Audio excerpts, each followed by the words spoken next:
Le chemin des prières. L'aube se levait à peine sur Houston lorsque la bruine commença à tomber, fine comme un voile d'argent posé sur la ville encore endormie. Les gouttelettes traçaient des stries brillantes sur l'asphalte de l'Interstate 45, là où le ruban d'autoroute longeait des murs de béton interminables. Sur le bas-côté, avançant avec lenteur, un vieil homme marchait appuyé sur une canne de bois usée par les ans. Chaque pas résonnait comme un écho fragile contre le grondement des moteurs. Il s'appelait José Torres. 78 ans. Le dos voûté, les cheveux argentés collés par la pluie, mais le regard ferme, habité d'une résolution tranquille. Dans sa main libre, ses doigts agrippaient un chapelet poli par des décennies de prière. Les voitures filaient à toute vitesse, éclaboussant la chaussée détrempée, les klaxons jaillissaient par vagues lointaines, et le brouillard matinal se mêlait aux lueurs des phares. À l'intérieur d'un autobus de la ville, arrêté sous un feu rouge, un homme fixait la silhouette du vieillard à travers le pare-brise. C'était son fils, Michael. Son cœur se serra en voyant son père, fragile, exposé à la pluie et à la solitude. Derrière le volant, ses mains calleuses se crispèrent, partagées entre son devoir de chauffeur et son désir presque viscéral de courir vers cet homme qui avait autrefois été son abri. Autour de lui, les passagers demeuraient absorbés dans leurs écrans, insensibles à la scène qui se jouait au-delà de la vitre. Seule une jeune mère assise à l'avant remarqua la tension dans son regard, et elle suivit du regard la silhouette trempée du vieil homme. Ses sourcils se froncèrent, bouleversés par l'image d'un père âgé avançant seul dans la pluie. Au même moment, plus loin sur la route, un camion de 18 roues dévalait vers le carrefour. La remorque, chargée de barres d'acier, vibrait sous le poids. Le conducteur, épuisé par une nuit blanche, luttait pour garder les yeux ouverts, clignant face aux perles de bruine qui s'écrasaient sur le pare-brise. Une seconde d'inattention, une roue qui glisse sur l'asphalte lustré, et le monstre de métal se mit à dériver. Le volant trembla violemment entre ses mains. Derrière lui, un automobiliste sentit le danger et klaxonna avec insistance. Plus tard, tous ceux qui avaient été témoins jurèrent que le temps semblait s'être distendu dans ces instants. Dans l'autobus de Michael, un passager laissa tomber son gobelet de café, éclaboussant son pantalon, son regard rivé sur le vieil homme dehors. Un étudiant, qui filmait machinalement de petites vidéos pour son compte sur les réseaux sociaux, eut le réflexe de lever son téléphone. La pluie brouillait l'image, mais la caméra captura malgré tout chaque détail. José s'arrêta, comme s'il avait entendu quelqu'un l'appeler. Il leva la tête, révélant des rides profondes gravées par le soleil et les années. Ses lèvres murmurèrent des mots inaudibles, puis, contre toute logique, un sourire lumineux se dessina sur son visage. Calme. Étonnamment serein. Ses bras s'ouvrirent comme pour accueillir une présence invisible. Dans l'autobus, Michael hurla, sa voix déchirant l'air. Les passagers tournèrent la tête, effrayés par la détresse qu'ils devinaient à travers la vitre. La jeune mère serra son enfant contre elle et laissa échapper une prière précipitée. L'étudiant sentit son téléphone vibrer dans sa main au moment où une rafale de vent secoua tout le bus. La pluie s'intensifia. Le manteau de José se gonfla soudain, fouetté par la bourrasque, et son corps recula d'un pas, juste assez pour franchir la ligne invisible qui le séparait de la mort. Le camion hurla dans un crissement infernal, frôlant le vieillard de moins d'un souffle. Le conducteur, réveillé en sursaut par l'horreur, écrasa les freins, son cœur battant à rompre. En descendant de sa cabine, il cria dans le vide. Il devrait être mort. Je l'ai vu. Il était là, devant moi. Un silence sacré s'abattit dans l'autobus. Les voyageurs s'entre-regardèrent, bouleversés. Michael bondit hors du véhicule, se jeta sous la pluie et courut vers son père. José était toujours debout, la canne fermement plantée dans la boue, le chapelet brillant entre ses doigts tremblants, des larmes coulant sur ses joues. La pluie semblait avoir changé de nature, plus douce, presque respectueuse, comme si elle s'inclinait devant un mystère plus grand. Tous les témoins, le routier épuisé, la mère et son enfant, les passagers abasourdis savaient qu'ils venaient d'assister à quelque chose qui dépassait le hasard. Une main invisible avait agi dans la tempête. Pendant ce temps, dans une petite église évangélique du nord de Dallas, une autre tempête se préparait. Dans un bâtiment sans vitraux ni statues, éclairé par des néons blafards, le pasteur James Miller, 42 ans, prêchait avec fougue. Sa Bible, cornée et marquée de traits fluorescents, reposait ouverte sur le pupitre de bois. Face à lui, une assemblée de mères fatiguées, d'ouvriers d'entrepôt, de petits employés d'agence. Beaucoup avaient grandi dans le catholicisme mais venaient désormais chercher, dans ses paroles tranchantes, une clarté nouvelle. Au fond, Michael Torres écoutait, captivé. Chaque mot de James semblait un remède contre la confusion du monde. Pour lui, ce pasteur avait été un sauveur, un guide qu'il avait arraché à ce qu'il percevait comme des superstitions. James répétait inlassablement, « La foi n'est pas dans les images ni dans les chapelets. Elle est dans la parole vivante. » Michael hochait la tête avec ferveur. Un couple de jeunes parents, assis plus près, échangeait des regards hésitants. Une grand-mère serrait la main de sa petite-fille, troublée mais silencieuse. Pourtant, James poursuivait avec assurance, « Les traditions catholiques, disait-il, étaient des chaînes, seule l'écriture libérait vraiment. » Après le culte, Michael s'approcha de lui, parlant de son père obstiné qui refusait de quitter la messe catholique. James posa une main ferme sur son épaule et répondit. « Tenez bon, frère. La vérité tranche plus qu'un glaive. Mieux vaut blesser maintenant que perdre pour l'éternité. » Michael sentit ces mots se graver en lui comme une armure. La maison des Torres, dans un quartier modeste de Houston, paraissait ordinaire de l'extérieur, briques rouges, petit porche, un drapeau américain flottant, une camionnette cabossée dans l'allée. Mais à l'intérieur, la foi était devenue un champ de bataille silencieux. Michael, 50 ans, conducteur de bus, priait désormais selon les enseignements de son pasteur. Il attribuait même la guérison de sa femme d'un cancer à ses prières ferventes. Cela avait scellé sa loyauté à l'Église évangélique. Son père, lui, restait fidèle à ses habitudes anciennes. Chaque matin, avant l'aube, il se rendait à la messe, chapelet en main. Jadis, père et fils priaient ensemble. Aujourd'hui, ils marchaient sur des routes parallèles qui s'éloignaient toujours davantage. Les signes du fossé s'accumulaient. Le portrait de la Vierge de Guadalupe disparut du couloir. Le crucifix au-dessus de la table fut remplacé par une plaque de bois gravée d'un verset biblique.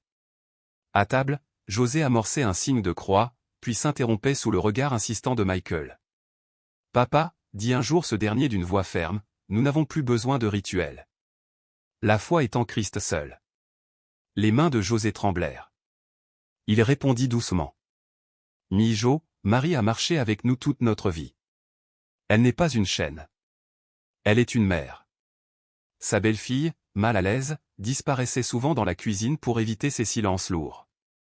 Les petits-enfants, eux, observaient, incapables de comprendre pourquoi leur grand-père priait désormais seul, à voix basse, derrière une porte close.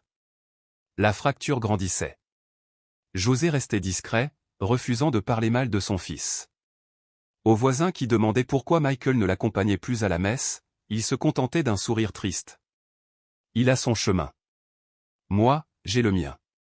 Mais la nuit, serrant contre lui la photo de sa femme disparue, il priait avec ferveur, non pour la défaite de son fils, mais pour sa paix. Michael, de son côté, n'était pas insensible à la douleur. Parfois, il s'arrêtait devant la chambre de son père, écoutant les murmures espagnols s'élever comme des fils de mémoire. Sa main se posait sur la poignée, tentait d'entrer. Mais il se souvenait des avertissements du pasteur, l'ennemi utilise l'émotion pour ébranler la conviction. Alors il reculait. Ainsi vivait-il, sous le même toit mais dans deux mondes spirituels opposés, un père et un fils, liés par le sang, divisés par la foi. Et dans ce silence de plus en plus pesant, ni l'un ni l'autre n'osait dire à voix haute ce qu'ils craignaient tous les deux, que la distance, inexorablement, ne devienne un abîme. La maison continuait à tourner. Les repas étaient préparés, les factures réglées, les enfants conduits à l'école. Mais derrière les gestes répétés, les fissures s'élargissaient. Ce qui n'avait été au départ qu'une simple divergence sur le choix d'une église se transformait en une blessure profonde, coupant à travers plusieurs générations. L'amour demeurait, mais enfoui, blessé, méfiant. Et comme toute plaie négligée, il commençait à s'infecter. La nuit où tout bascula, la pluie s'était apaisée en un filet régulier frappant la fenêtre de la cuisine.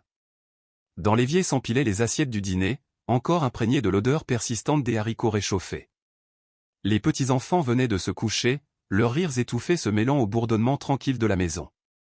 Seuls restaient à table Michael et son père, deux silhouettes séparées par bien plus qu'un meuble en bois.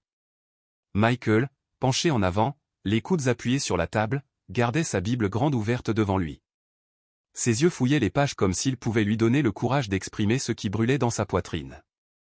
En face, José, les lunettes glissées sur l'arête de son nez, tournait lentement les pages d'un vieux livre de prière. Les chants en espagnol, usés par des décennies de ferveur, semblait presque s'échapper des marges. À son poignet pendait un chapelet, ses perles captant la lumière faiblissante de la lampe. Longtemps, aucun des deux n'osa parler. Le silence était si dense que le tic-tac de l'horloge murale résonnait comme un compte à rebours implacable. Enfin, Michael expira profondément. « Papa, on ne peut pas continuer comme ça. » Sa voix était basse mais ferme. « Je ne peux pas te voir t'accrocher à ce que je sais être une erreur. À partir de maintenant, plus de messes. » Les mots tombèrent comme des pierres. Les mains de José se figèrent sur le livre de prière entrouvert. Lentement, il leva les yeux vers son fils, cherchant dans ses traits la moindre hésitation. Il n'en trouva aucune. « Tu m'interdis » demanda-t-il, non pas avec colère, mais avec une douleur incrédule. Sa voix portait la fatigue des années, mais aussi la dignité d'un homme resté debout à travers tant de tempêtes. Michael redressa les épaules, se raccrochant au conseil de son pasteur. « C'est ma maison. Je dois protéger ma famille. Ici, nous suivons le Christ, pas des rituels. Tu peux prier, lire la Bible, venir à notre église le dimanche. Mais plus de messes catholiques. Pas sous mon toit. » Un silence encore plus lourd retomba. Le bourdonnement du réfrigérateur devint assourdissant, la lumière crut presque insupportable. José referma lentement le livre de prière, posa ses doigts sur la couverture usée, puis serra le chapelet. « Mon fils, dit-il doucement, tu peux fixer les règles de cette maison. Mais la foi n'est pas quelque chose qu'un homme abandonne sur ordre d'un autre. J'ai marché trop longtemps avec Dieu pour reculer aujourd'hui. » Ses yeux brillaient de larmes, mais sa voix ne tremblait pas. « Si je dois marcher des kilomètres pour adorer, je le ferai. Si je dois endurer ton désaveu, je l'accepterai. Mais ne me demande pas de trahir celui qui m'a porté toute ma vie. » La gorge de Michael se serra, mais il insista. « Je ne cherche pas à te blesser. J'essaie de te sauver. Je ne peux pas laisser l'erreur s'installer sous mon toit et l'appeler vérité. » José se leva avec lenteur. Ses articulations douloureuses protestaient, mais son dos demeura droit. Sans un mot de plus, il emporta son livre de prière vers sa chambre. Le bruit sec de sa canne contre le carrelage du couloir résonna longtemps après que la porte se fût refermée derrière lui. Cette nuit-là, Michael resta allongé, les yeux ouverts, écoutant les sanglots étouffés de son père filtrer à travers les minces cloisons. Il serra les poings, répétant des versets à voix basse, luttant contre l'élan qui le poussait à frapper à la porte de José pour tout annuler.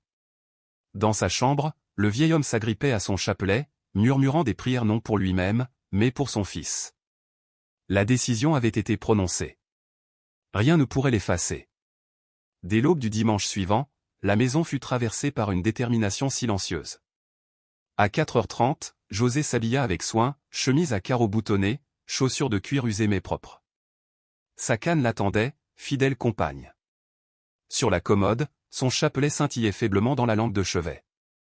Michael, éveillé dans son lit, entendit le frottement discret des pas dans le couloir, puis le claquement feutré de la porte d'entrée. Son instinct lui criait d'intervenir, mais ses propres mots le retenaient, plus de messe. Dehors, l'air était humide et frais. La respiration de José formait de petits nuages tandis qu'il avançait, canne frappant le trottoir dans une régularité obstinée. 90 minutes, 2 correspondances de bus, et enfin l'église du Sacré-Cœur. Les cloches sonnaient 6 heures, couvrant les rues encore endormies. Chaque pas, chaque douleur, chaque souffle n'était pas pour lui un fardeau mais une offrande d'amour. À la maison, Michael restait muet devant son assiette. Sa femme le regardait avec une tristesse muette, ses enfants chuchotaient « Où est grand-père ?» Il ne répondait que par un serrement de mâchoire. Les semaines passèrent. Les trajets épuisaient le vieil homme. Ses genoux arthritiques enflaient, ses mains tremblaient, mais jamais il n'abandonnait. Les paroissiens remarquaient ses ecchymoses, sa démarche hésitante. Une femme l'accompagnait parfois à l'arrêt de bus, portant sa Bible quand il n'en avait plus la force. Pour Michael, la conviction devenait supplice. Il voyait son père rentrer en fin de matinée, trempé, courbé, le corps épuisé. Les voisins chuchotaient. Pourquoi ne le conduit-il pas? C'est son père. Michael souriait pour sauver la face, mais la honte le rongeait. Les nuits étaient longues. Derrière les murs, les gémissements de José résonnaient tandis qu'il massait ses genoux gonflés. Michael répétait les paroles du pasteur, Dieu utilisera cette épreuve pour briser l'orgueil. Mais plus il entendait ses plaintes, plus la certitude lui semblait moins une preuve de foi qu'une plaie qu'il avait lui-même infligée. La maison continuait à fonctionner. Mais chaque bruit de canne, chaque soupir douloureux rappelait le prix payé. Et une question murmurait dans le silence, protégeait-il vraiment la foi, ou brisait-il le cœur de l'homme qui lui avait donné la vie? Peu à peu, les lignes tracées s'effaçaient dans son propre esprit. En apparence, il demeurait ferme. Mais son regard se perdait souvent vers la fenêtre, lorsque son père rentrait, les chaussures boueuses, le dos ployé. Ses enfants aussi percevaient le malaise. « Papa, pourquoi grand-père a l'air si triste ?» demanda un soir sa fille. Michael serra l'enfant contre lui, incapable de répondre. Au volant de son bus, sa concentration se dissolvait. Un vieux passager tenant un chapelet lui fit détourner les yeux, et il faillit manquer le feu vert. Les rumeurs changeaient de cible, ce n'était plus le vieil homme qu'on jugeait, mais son fils. Puis vint la nuit où José rentra trempé, titubant. Michael l'aida à s'asseoir, se mit à genoux pour délasser ses chaussures gorgées d'eau. Les larmes lui montèrent aux yeux. Les rôles s'étaient inversés, il soignait celui qui jadis l'avait porté à bout de bras. Et c'était lui-même qui avait provoqué cette souffrance. Ce soir-là, sa conviction chancela. Dimanche suivant, Houston s'éveilla sous une bruine persistante. Les rues luisaient, les phares se reflétaient en traînées mouvantes sur l'asphalte. Michael, en uniforme, prit son service de conducteur. Mais ses pensées restaient rivées à l'image de son père, marchant quelque part dans la pluie, canne frappant le trottoir, chemise à carreaux collés au dos. Dans son bus, les passagers montaient, distraits par leurs écrans ou leurs parapluies dégoulinants. Michael, lui, scrutait les trottoirs. Son cœur bondit lorsqu'une silhouette familière se découpa dans la brume, un vieil homme, courbé mais tenace, avançant pas après pas, porté par la foi plus que par ses jambes fatiguées. Soudain, le grondement d'un poids lourd secoua l'air. Sur l'autoroute voisine, un semi-remorque dérapa sur l'asphalte détrempé, la remorque tanguant dangereusement vers l'accotement. Les klaxons retentirent, les passagers du bus se figèrent, la jeune mère serra son enfant contre elle. Michael cria le nom de son père, mais sa voix se perdit derrière les vitres et la pluie. José ne leva même pas les yeux. Il avançait lentement, le regard fixé au sol. Le mastodonte d'acier fonçait, incontrôlable, droit sur lui. Le monde entier sembla suspendu dans un souffle. Le miracle de l'autoroute. Au moment où la chair aurait dû heurter l'acier, le monde sembla retenir son souffle. Le rugissement du 18 août déchira l'asphalte détrempé, son klaxon hurlant trop tard pour prévenir qui que ce soit. La pluie s'écrasait en rideaux épais, brouillant les lignes blanches de la chaussée, et le camion, lancé comme une bête folle, oscillait dangereusement sur la route. À l'intérieur du bus arrêté non loin, des passagers crièrent d'effroi. Certains se recroquevillèrent, d'autres serrèrent les barres métalliques avec la conviction que la mort allait surgir à la seconde suivante. Des paupières se fermèrent, refusant de voir l'inévitable. Et pourtant, tout bascula. José Torres, vieil homme à la démarche ralentie par l'âge et la canne, qui une seconde plus tôt avançait pas à pas, s'immobilisa brusquement. Plus tard, des témoins jurèrent avoir vu une main invisible se poser doucement sur son épaule. Son visage se leva vers le ciel.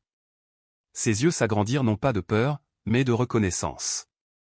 Ses lèvres esquissèrent un sourire calme, lumineux, presque irréel au cœur de la tempête. Il ouvrit les bras comme pour accueillir une présence invisible, mais bien réelle. Alors, le vent se leva.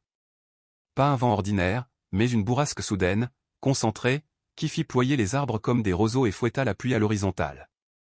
Le manteau de José se déploya comme une voile, sa canne se souleva légèrement du sol, et son corps fut repoussé en arrière, juste assez loin pour échapper au monstre d'acier. Le camion passa dans un fracas infernal, si proche que le souffle de son passage tira sur la manche du vieil homme sans pourtant l'effleurer. Le silence tomba aussitôt dans le bus. Les cris se figèrent, remplacés par une stupeur glaciale. Un étudiant en université, trempé mais imperturbable, filmait la scène de sa main tremblante, capturant chaque image, l'arrêt brutal, le regard levé, la rafale impossible, le recul miraculeux. Dans les bras d'une jeune mère, un enfant pleurait encore. Elle le serra si fort qu'il gémit. « Maman, qu'est-ce qui s'est passé ?» demanda-t-il d'une petite voix tremblante. Ses larmes se mêlaient à la pluie sur son visage. Elle répondit d'un souffle, « Dieu vient de sauver cet homme. » Le chauffeur du camion, livide, les mains secouées de spasmes incontrôlables, arrêta enfin son mastodonte et descendit en trébuchant sous l'averse. Ses jambes menaçaient de céder. Il aurait dû mourir, balbutia-t-il. J'ai vu, je ne pouvais pas freiner à temps, il devrait être mort. Mais José était debout. Avant même que les feux de détresse du bus ne clignotent, Michael, son fils, avait bondi dehors. Ses chaussures éclaboussaient l'eau stagnante, son souffle brûlait ses poumons. Papa, cria-t-il, sa voix se brisant entre peur et espérance. Il s'attendait à découvrir un corps brisé, des os fracassés. Mais devant lui, son père était là, debout, les yeux noyés de larmes, serrant encore son chapelet dans une main tremblante. Papa, halta Michael en le saisissant par les épaules. Est-ce que tu es blessé? Comment est-ce possible? La voix de José était ferme, étonnamment claire malgré la pluie et le tumulte. C'est la Vierge Marie qui m'a sauvé. Je l'ai vue, vêtue de bleu et de blanc, les bras ouverts. Elle m'a dit, pas encore, José. Tu as encore du travail à faire. Elle m'a déplacé. Elle m'a protégé. Autour d'eux, les spectateurs s'attroupaient, leurs visages pâles reflétant une terreur mêlée d'admiration. Un cycliste, posant son vélo avec précipitation, chuchota qu'il avait aperçu une silhouette lumineuse auprès du vieil homme juste avant la bourrasque. Un autre jurait que les arbres n'avaient plié qu'au moment exact où José avait été repoussé, comme si ce vent n'avait existé que pour lui. Michael serrait son père contre lui, bouleversé. Des mois durant, il avait interdit dans leur maison les prières, les chapelets, la dévotion mariale. Et voilà que l'inexplicable se tenait devant ses yeux, son père indemne, sauvé d'un poids de 20 tonnes par le nom qu'il avait refusé d'entendre. Marie. Les passagers du bus descendirent lentement, certains se signant, d'autres muets, paralysés par ce qu'ils avaient vu. L'étudiant montra la vidéo, et l'on revit l'impossible, l'arrêt, le visage tourné vers le ciel, la bourrasque providentielle. La pluie continuait de tomber, mais plus douce, comme si l'orage lui-même s'était incliné. Le chauffeur du camion s'approcha, vacillant, et balbutia en espagnol. Sonore, pardonnez-moi. Je me suis assoupi. J'ai cru vous avoir tué. Ses genoux cédaient presque. José lui prit la main avec une douceur désarmante. Ne te condamne pas, Ijo. La Sainte Vierge nous a sauvés tous les deux aujourd'hui. Les témoins se signaient, murmurant des prières. Une mère chuchota, c'était un ange. Une autre répondit doucement, non, il a dit que c'était la Vierge. Les paroles se propageaient comme des étincelles sur une plaine sèche. Un policier arriva quelques minutes plus tard, son carnet prêt à consigner une mort certaine. Mais au lieu d'un cadavre, il trouva une foule rassemblée autour d'un vieillard tremblant mais indemne. Un à un, les témoins répétèrent la même histoire, l'arrêt soudain, le regard levé, le vent inexplicable, la lumière. Dans son rapport, l'agent nota avec réticence, victime indemne. Circonstances inexplicables. Témoignage concordant. José, lui, levait de nouveau son chapelet vers le ciel. Gracia, Virgencita, souffla-t-il, audible pour tous. Tu es fidèle. Son assurance n'était ni hésitation ni doute, mais un amour ancien, enraciné dans des décennies de prière. Pour Michael, ce fut un séisme intérieur. Pendant des mois, il avait rejeté tout cela. Mais la vérité ne se présentait pas sous forme de raisonnement théologique, elle se dressait vivante devant lui, son père épargné, proclamant le nom de Marie. Dans les jours qui suivirent, l'histoire fit le tour du quartier. Les voisins la racontaient sur leur porche. Les fidèles du Sacré-Cœur murmuraient à voix basse après la messe. La vidéo circulait, et chacun pouvait voir de ses propres yeux l'impossible. Mais aucun n'était plus bouleversé que Michael. Le soir, seul à sa table après sa tournée de bus, il lisait la Bible. Ses yeux s'arrêtaient sur un verset qu'il connaissait par cœur, mais qui, désormais, brillait d'une lumière nouvelle, toutes les générations me diront bienheureuse. L'image de son père, trempé, levant les yeux et remerciant Marie, refusait de s'effacer. José voyait le changement. Une nuit, il surprit son fils à caresser du bout des doigts le vieux crucifix rangé depuis longtemps. Il ne dit rien. Il posa simplement une main paternelle sur son épaule et s'éloigna, laissant le silence parler. Peu à peu, Michael franchit le pas. Il se rendit au presbytère du père Matthew, le prêtre qui accueillait son père depuis des années. Il entra comme on pénètre en terre étrangère. « Je ne sais pas pourquoi je suis là, avoua-t-il, sauf que j'ai vu quelque chose que je ne peux expliquer. Et mon père dit que c'était la Vierge Marie. » Le prêtre l'écouta sans l'interrompre. Puis il ouvrit l'Évangile selon saint Jean, au récit des noces de Cana. Voyez, dit-il doucement, elle n'a jamais remplacé son fils. Elle conduit toujours à lui. Michael lut, le cœur battant, les mots « faites tout ce qu'il vous dira ». Et il entendit résonner l'écho de la voix que son père avait rapportée, « Pas encore, José ». Même le pasteur James, qui avait tant condamné ses pratiques, vacillait. Quand Michael lui raconta tout le vent, la vidéo, les témoins, il tenta d'expliquer. Mais ses propres certitudes se fissuraient. Les nuits suivantes, il pria sans repos, cherchant une réponse qui n'arrivait pas. Pour la première fois, Michael manqua un service évangélique. À la place, il s'assit au fond de l'église du Sacré-Cœur. Il observa. Il écouta. Il ne vit pas d'idole, seulement la prière, les écritures, l'adoration. Lors de l'élévation, un silence sacré emplit l'air, et son cœur se serra. « Où est l'erreur » murmura-t-il. Pour la première fois, il ne sut répondre. Les mois passèrent. Lentement, Michael commença à assister régulièrement à la messe avec son père. Il restait d'abord au fond, les bras croisés, mais chaque semaine, ses résistances s'effritaient. Finalement, un dimanche, il osa prononcer les mots du « Je vous salue Marie ». Ils lui parurent étrangers et pourtant familiers, comme s'ils avaient attendu depuis toujours au creux de son âme. José, agenouillé à côté de lui, ne manifesta aucune victoire. Il se contenta de sourire, avec la gratitude silencieuse d'un père comblé. Le miracle ne resta pas confiné à leur famille. Des voisins, autrefois sceptiques, furent touchés. Des paroissiens virent dans le cheminement de Michael un témoignage. Même le pasteur James finit par franchir le seuil de l'Église catholique. Sa communauté se divisa, mais lui choisit l'humilité. 6 mois après l'accident, il renonça à sa chaire et demanda à être reçu dans l'Église catholique. Le jour de sa réception, Michael posa sa main sur son épaule. José, rayonnant malgré les ans, murmura en pleurant, « La Vierge m'a sauvé ce matin-là, mais elle vous a aussi sauvés tous les deux. » Ainsi, ce qui aurait dû être une tragédie sur une autoroute du Texas devint un signe éclatant d'unité, de réconciliation et de grâce.